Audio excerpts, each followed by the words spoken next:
Mark 5:36.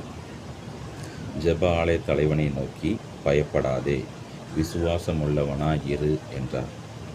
இந்த காரியத்தில் சில பேர் ஜெப ஆலய தலைவனை நோக்கி, உங்களுடைய குமாரத்தி இறந்துட்டாங்க அப்படின்னு சொல்லுவாங்க.